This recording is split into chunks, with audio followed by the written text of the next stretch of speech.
이번 시간은 애프터 이펙트 14번째 시간으로서 합성에 대한 다양한 방법에 대해서 알아보는 시간을 갖도록 하겠습니다. 자, 애프터 이펙트는 합성 작업을 하기 위한 최적의 환경을 가지고 있는데요. 그렇기 때문에 애프터 이펙트를 모션 그래픽을 위한 작업을 위해서 사용을 하지만 합성 작업을 위한 용도로도 많이 사용을 합니다. 이렇듯 이번 시간에는 애프터 이펙트에서 합성 작업을 하기 위해 사용이 되는 주요 기능과 그 사용법에 대해서 알아보도록 하겠습니다. 학습을 하기 위해서 몇 개의 파일을 가져와 봅니다. 이번에는 메뉴를 사용을 해보죠. 가져오기, 파일, 학습 자료의 이미지 폴더에서 몇 개의 파일을 불러오는데요. 이미지 2번과 이미지 3번을 Shift 키를 눌러서 선택을 해주고요. 그리고 아래쪽으로 내려와서 루마 매트 그리고 알파 매트. 자, 이때는 Shift 키를 사용하면 안 되겠죠. 컨트롤 키를 사용을 해서 자, 이렇게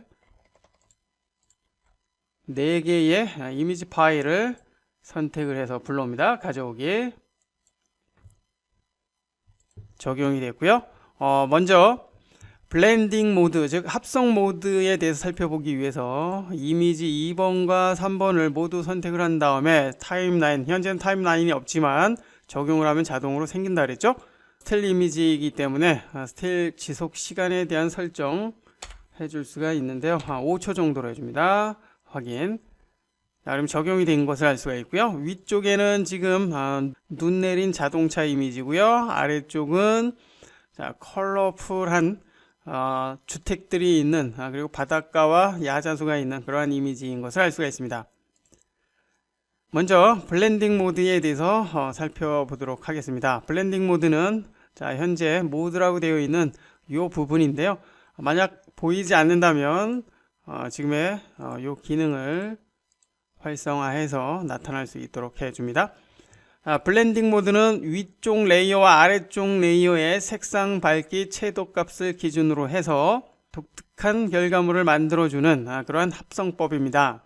포토샵에서 사용이 되는 블렌딩 모드와 같은 역할을 해주는데요. 자, 설정을 하기 위해서는 위쪽 레이어의 모드를 사용을 해야 합니다. 현재 표준으로 되어 있는데요. 어떠한 블렌딩 모드도 사용하지 않는다는 것입니다. 참고하시고요. 자, 디졸브와 댄싱 디졸브가 있는데요. 디졸브와 댄싱 디졸브는 단일 색상의 이미지를 사용을 했을 때만이 사용을 할 수가 있습니다. 자, 가령 단일 색상의 글자 이미지를 사용을 한다고 가정을 했을 때 그 글자의 경계를 울퉁불퉁하게 해줄 때 사용이 되는 그러한 블렌딩 모드인데요. 이 부분은 여러분이 직접 살펴보시기 바라고요. 자, 아래쪽에 어두운 것과 관련이 있는 합성 그룹이 있습니다. 어둡게를 선택을 하게 되면 현재 위쪽 레이어에 사용이 되는 밝기보다 어두운 부분이 표현이 되는데요. 여기서 어두운 부분은 아래쪽 레이어의 어두운 부분이죠. 살펴보면 위쪽 레이어가 밝은색 계열이기 때문에 이렇게 어두운 색 아래쪽 레이어가 비춰지는 것을 알 수가 있습니다. 자, 곱하기를 사용하면 이 정도로 표현이 되고요. 색상 번을 사용하면 아주 많이 어두워지는 것을 알 수가 있습니다. 어두운 부분을 표현하기 위한 그런 그룹이고요. 아래쪽은 밝은 부분을 표현하기 위한 그런 그룹입니다. 추가를 사용하게 되면 전체적으로 이렇게 위쪽 레이어와 아래쪽 레이어에 사용이 되는 색상이 혼합이 돼서 더욱 밝아지는 것을 알 수가 있고요. 그리고 밝게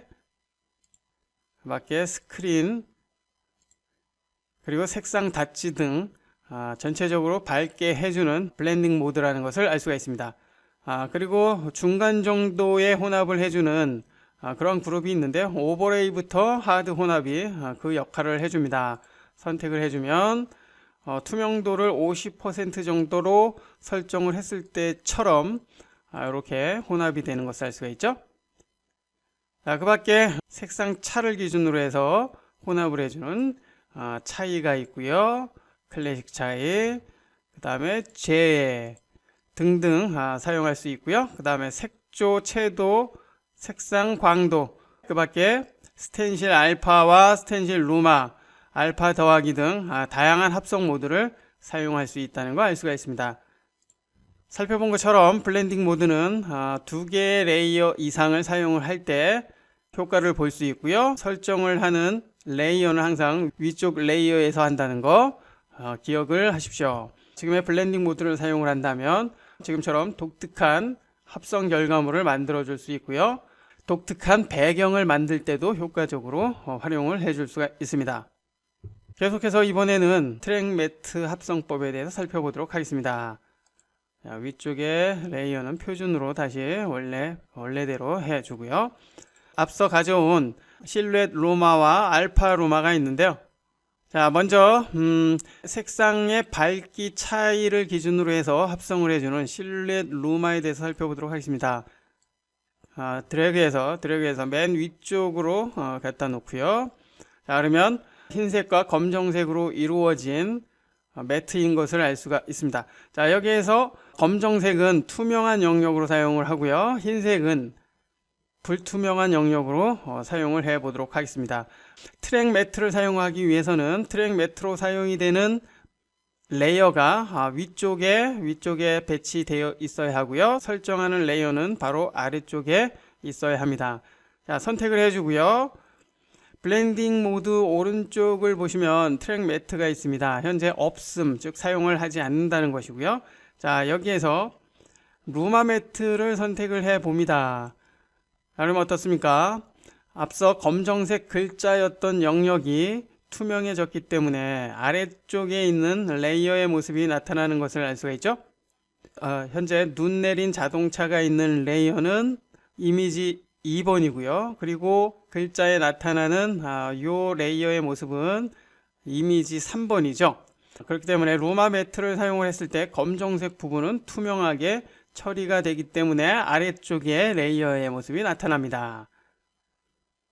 자, 이번에는 반대로 반전을 해볼까요? 루마 반전 매트. 자, 그럼 어떻습니까? 반전이 됐기 때문에 검정색이었던 부분이 불투명해져서 해당 레이어의 모습이 나타나고요. 그리고 흰색이었던 부분은 투명해지기 때문에 아래쪽 레이어의 모습이 나타납니다. 자, 이렇듯 트랙 매트를 사용을 하게 된다면 매트로 사용이 되는 이미지의 색상 차이를 기준으로 해서 합성을 해줄 수 있다는 거 알 수가 있었습니다. 자, 일단 위쪽에 있는 루마 매트 실루엣 루마는 삭제를 해주고요. 이번에는 알파 매트 적용을 해봅니다. 똑같이 위쪽에다가 적용을 해주고요. 자, 아래쪽 레이어를 통해서 설정을 해야 되기 때문에 아래쪽 레이어 선택을 해주고요. 자, 트랙 매트를 설정을 해봅니다. 자, 앞서 루마 반전 매트를 사용을 했었죠. 어떠한 변화도 생기지 않는 이유는 현재 알파 매트는 알파 채널을 기준으로 해서 합성을 하기 때문입니다. 자, 이제 위쪽에 있는 알파 매트를 선택을 해봅니다. 자, 그럼 어떻습니까? 알파 매트에서 사용이 되고 있는 투명한 영역은 맨 아래쪽에 있는 이미지 3번의 모습이 나타나는 것을 알 수가 있죠. 자, 여기에서 알파 매트는 보이지 않게 해줘야 됩니다. 그리고 알파 매트가 적용된 이미지 2번은 글자의 모습에 나타나는 것을 알 수가 있습니다. 자, 이번엔 역시 알파 반전 매트를 선택을 해보면 반전이 되는 것을 알 수가 있죠. 자, 이렇듯 트랙 매트는 밝기를 기준으로 한 루마 매트가 있고요. 투명한 영역이 포함된 알파 채널 매트가 있다는 것을 알 수가 있었습니다. 자, 지금의 트랙 매트를 사용을 해서 독특한 합성 작업을 해 보시기 바라고요. 계속해서 이번에는 크로마키를 통해서 얻어진 영상을 합성하는 방법에 대해서 살펴보도록 하겠습니다. 크로마키 작업을 하기 위해서 크로마키 프로젝트 파일을 열어 주었는데요. 역시 학습자료 프로젝트 폴더에서 사용할 수 있습니다. 자, 현재의 이 프로젝트에서는 위쪽에 블루 스크린을 통해서 촬영이 된 그러한 동영상이 있고요. 그리고 아래쪽에는 크로마키 영역을 빼고 합성할 이미지가 있습니다. 자, 합성할 이미지는 본 영상과 관련이 있는 그러한 이미지를 사용을 해야 되겠죠. 이미지뿐만 아니라 동영상으로 합성을 해 줄 수도 있습니다. 자, 다시 위쪽 레이어를 보이도록 해주고요. 위쪽 레이어에 크로마키 효과를 적용을 해 보도록 하겠습니다. 효과 메뉴로 가세요. 자, 애프터 이펙트 한글 버전에서는 두 개의 키 효과로 나눠지는데요. 하나는 아래쪽에 한글로 되어 있는 키잉이 있고요. 그리고 위쪽에 영문으로 되어 있는 키잉이 있습니다. 이 두 개의 차이는 한글로 되어 있는 것은 애프터 이펙트 기본 효과이고요. 영문으로 되어 있는 것은 서드 파티 플러그인입니다. 서드 파티라고 해서 우리가 직접 설치해야 되는 것은 아니고요. 애프터 이펙트에서 기본적으로 제공을 해주는 그런 서드 파티입니다. 키잉 효과를 보면 여러 개의 키 작업을 할 수 있는 효과가 있는데 기능상으로 봤을 땐 서드 파티에 있는 키 효과가 훨씬 효과적이기 때문에 이번에는 이 효과에 대해서 살펴보도록 하겠습니다. 키라이트 효과를 적용을 해 봅니다. 자, 그럼 적용이 됐고요. 효과 컨트롤에서 자, 이제 빼고자 하는 이 영역, 파란색 영역을 빼주면 되겠는데요. 스크린 컬러의 스포이트를 클릭해서 지금의 파란색 부분을 선택을 해줍니다. 클릭. 자, 그러면 파란색이 깨끗하게 빠진 것을 알 수가 있습니다. 자, 그렇지만 완전히 빠진 것은 아니기 때문에 설정이 필요합니다. 자세히 보면 이 노트북에 뒤에 있는 배경이 살짝 비춰지는 것을 알 수가 있죠. 자, 이것으로 보아 완전하게 빠진 것은 아니라는 거 알 수가 있습니다. 자, 여기에서 이제 설정이 필요한데요. 설정을 하기 위한 여러 가지 옵션들이 있는데요. 살펴보지 않은 옵션에 대해서는 여러분들이 직접 살펴보시기 바라고요. 자, 여기에서는 스크린 매트를 열어줍니다. 그리고 뷰를 파이널 리졸트가 아니라 스크린 매트로 변경을 해줍니다. 그러면 이와 같이 검정색과 흰색으로 바뀐 것을 알 수가 있는데요. 매트 형태로 우리가 작업을 하게 되면 보다 정교하게 키 작업을 해줄 수가 있습니다. 자, 여기에서 사람의 요 윤곽하고 노트북을 보면 완전히 흰색이 아니라는 것을 알 수가 있는데요. 이것으로 보아 완전하게 빠지지 않았다는 것을 알 수가 있습니다. 자, 이제 스크린 매트를 통해서 설정을 해봅니다. 먼저 클립 화이트 값을 조금 낮춰볼까요? 자, 낮춰보면은 회색으로 되어 있던 노트북 부분과 사람 가장자리 부분이 하얀색으로 바뀌는 것을 알 수가 있죠. 자, 완전히 하얀색이 될 수 있도록 설정을 해주고요. 자, 이렇게 설정을 하니까 완전히 빠진 부분도 이렇게 회색으로 나타나는 것을 알 수가 있습니다. 자, 이 부분은 완전히 검정색으로 해야지 깔끔하게 빠지기 때문에 이번에는 블랙을 증가를 해 봅니다. 자, 증가를 해서 파란색 스크린이었던 영역을 완전히 검정색으로 바꿔줍니다. 됐나요? 자, 블랙과 화이트를 사용을 해서 완전하게 키 작업을 수행을 했고요. 자, 이제 이 경계 부분을 좀 부드럽게 해보겠습니다. 이렇게 뚜렷했을 경우에 배경과 차이가 나기 때문에 그 배경 앞에서 실제 촬영을 한 것 같은 자연스러운 모습이 나타나지가 않습니다. 그렇기 때문에 경계 부분을 살짝 부드럽게 해주면 좋을 것 같은데요. 스크린 소프트니스 값을 조금만 증가를 해봅니다. 자, 이 정도로 증가를 해보니까 살짝 경계가 부드러워진 것을 알 수가 있죠. 자, 너무 부드러워지면 역시 자연스럽지 않기 때문에 적당한 수치 사용을 해주면 되겠고요. 자, 참고로 위쪽에 스크린 슈링크라는 기능이 있는데요. 이 기능을 사용을 하게 되면 크로마키가 빠진 이 경계 부분을 다듬어 줄 수 있습니다. 우리가 대패를 사용을 해서 나무를 깎아내듯이 경계를 다듬어 줄 수 있다라는 것이죠. 경계 부분에 불필요한 부분이 표현이 된다면 지금의 스크린 슈링크를 사용을 해서 다듬어 주시길 바라고요. 그 밖에 옵션에 대해서는 이번 시간에는 그냥 넘어가고요. 여러분들이 하나씩 설정을 해서 어떤 변화가 있는지 살펴보시기 바랍니다. 자, 이제 최종적으로 결과물을 확인하기 위해서 뷰를 다시 소스로 바꿔줍니다. 자, 그럼 어떻습니까? 자, 이전과는 다르게 깨끗하게 빠진 것을 알 수가 있습니다.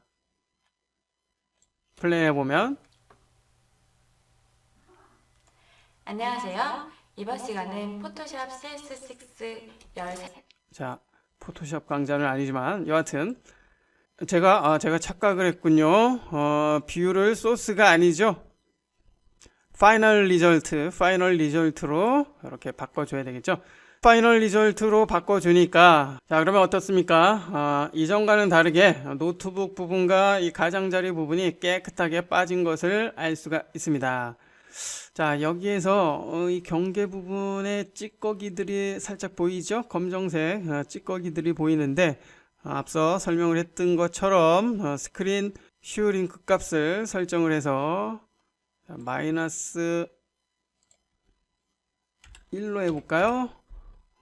조금 더 마이너스 2. 자, 마이너스 2 정도로 하니까 경계에 보였던 요 찌꺼기들이 깨끗하게 빠진 것을 알 수가 있습니다. 자, 이와 같은 방법을 통해서 크로마키 작업을 해줄 수 있다는 거 알 수가 있었습니다. 이번 시간에는 애프터 이펙트에서 합성을 할 수 있는 다양한 방법에 대해서 살펴봤습니다. 특히 마지막에 살펴본 크로마키 작업은 합성 작업을 할 때 가장 많이 사용이 되는 중요한 작업이기 때문에 자, 반드시 숙지를 해 주시기 바랍니다. 참고로 지금은 블루 스크린을 통해서 키 작업을 했지만 그린 스크린을 통해서 크로마키 작업도 많이 하기 때문에 비디오 폴더에 있는 그린 스크린을 통해서 촬영한 그 영상을 불러와서 크로마키 작업도 해 보시기 바랍니다.